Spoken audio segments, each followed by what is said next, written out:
I showed admirable restraint because John John, it may have been a Machado mistake. It may have been an honest mistake. I don't know. But John at one point suggested that the Flightline Breeders' Cup was deep top to bottom, and that was I really had to say that for disappointing. Joe's benefit. Oh, I had to say that for I'm West. not wearing my Flightline hat, not today. Yeah, I mean, they had two good horses. Life is Good and Flightline, and Life is Good maxed out at a mile and an eighth. Yeah, Life and Good was not suited the conditions. Yeah. I mean, so to beat a horse like that really was not meaningful. The one I always think of is 2003.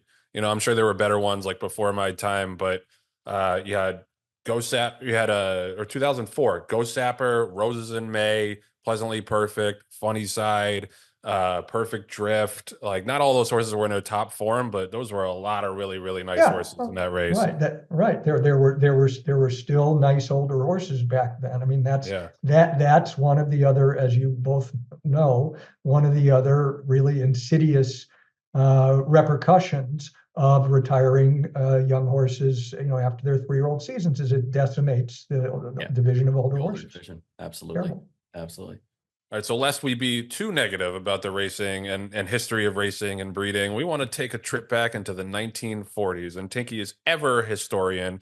And this is one of the horses. There's a race named for him in the winter at Aqueduct. I feel like he deserves a more than a listed stake in the dead of winter at Aqueduct named after him, the Stymie handicap. Stymie, I mean, I'm sure you can go into this, Tink, but just looking at his record, he started 131 times.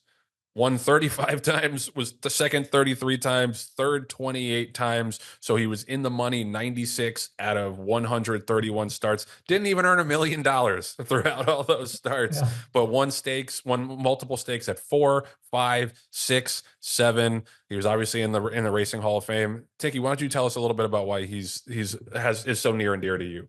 Well, it won't come as any surprise that, given how much attention I pay to durability, that a horse like this would have caught my attention.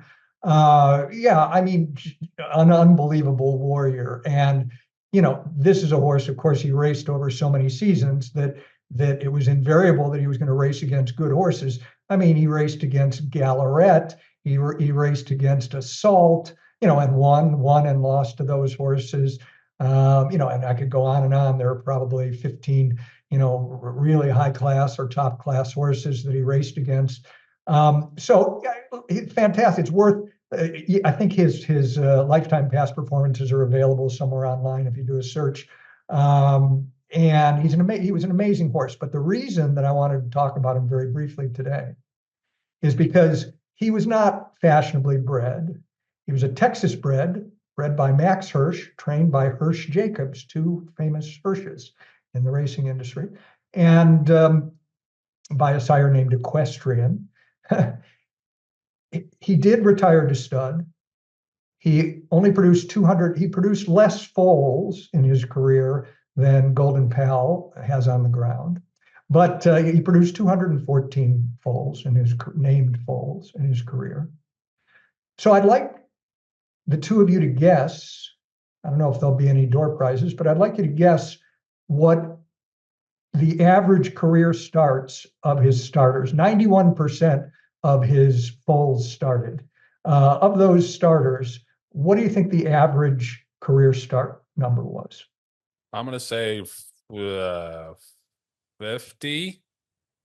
Oh, that's yeah. I mean, in modern day, that's 3 careers. It's a war horse. Yeah, so I would probably say I'm going to take the under, just because I really do think it's over, but I'd be curious to see. I mean, I was cheating just now. I was looking up to see whether or not Stymie, the horse, was first, or Stymie from the Little Rascals was first, who was named after which. So I wasn't really looking at career starts. But just for giggles, I will take the under, Tony. I will take the under. Guess a number, John. We're not doing over under. Guess 49. a number. 49. Okay, he's playing the math. This isn't The Price is Right. Oh, The it's like num- close to the. But $1. I want to know the answer to my Little Rascals question when we're done. If anyone can Okay. answer that, go ahead. Okay, yes, Tony, go ahead. His 214 foals, 91% of which ran. The runners averaged 64 starts. Wow. Now, Wow. hold Wow. on to your hat. Hold on to your hat further. From those 214 named foals, 15% of them contested more than 100 races. Whoa. Oh my God, that's incredible. That's That'd get you mind-blowing. thrown in jail for animal cruelty these days. Now, look. So, what I think about. Of course, you can in any sport you can come up with wild numbers. But Right. what I think about when I look at these numbers is, okay, he's a wild anomaly. But how can you look at those numbers and not believe that there isn't a meaningful, forget about strong, meaningful correlation between durability on the racetrack and the likelihood of producing durability in foals? It's just amazing.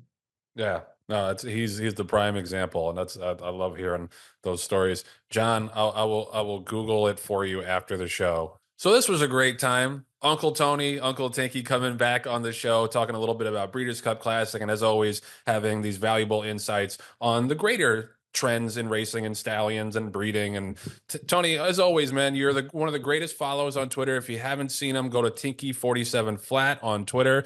Appreciate the insights for coming on with us. My pleasure. It's been very enjoyable as always, and I look forward to the next time. I'm sure it'll be post Breeders' Cup, but it'll be fun to, I don't know, maybe we'll talk Eclipse Awards or something like that later in the year. 100%. Thank you, Dumbledore.